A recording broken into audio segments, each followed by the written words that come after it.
Lundi 18 avril 2022.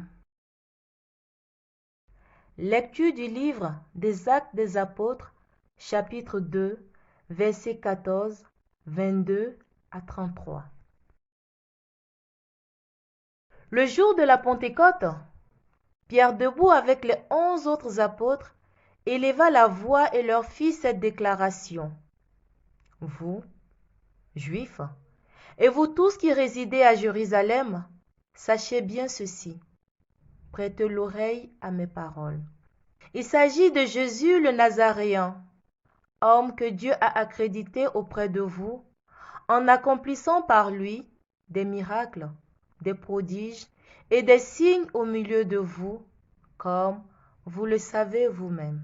Cet homme, livré selon le dessein, bien arrêté à la préscience de Dieu, vous l'avez supprimé, en le clouant sur le bois par la main des impies. Mais Dieu l'a ressuscité en le délivrant des douleurs de la mort, car il n'était pas possible qu'elle le retienne à son pouvoir. En effet, c'est de lui que parle David dans le psaume. Je voyais le Seigneur devant moi sans relâche. Il est à ma droite. Je suis inébranlable. C'est pourquoi mon cœur est en fête et ma langue exulte de joie.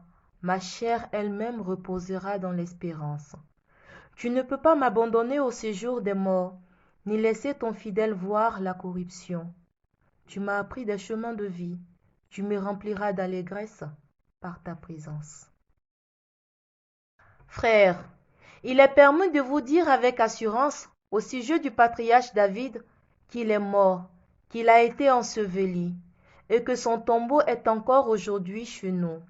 Comme il était prophète, il savait que Dieu lui avait juré de faire asseoir sur son trône un homme issu de lui. Il a vu d'avance la résurrection du Christ dont il a parlé ainsi. Il n'a pas été abandonné à la mort et sa chair n'a pas vu la corruption. C'est Jésus. Dieu l'a ressuscité. Nous tous, nous en sommes témoins.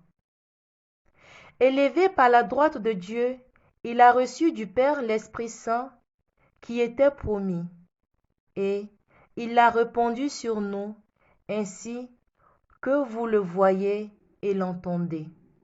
Parole du Seigneur. Nous rendons grâce à Dieu. Au lendemain de Pâques, la liturgie nous propose cette page du début du livre des Actes des Apôtres. Le jour de la Pentecôte, à Jérusalem, les disciples sont rassemblés et ils vont faire l'expérience de l'Esprit Saint qui les saisit et qui leur donne de s'exprimer devant une foule de toutes nations venues à Jérusalem en pèlerinage.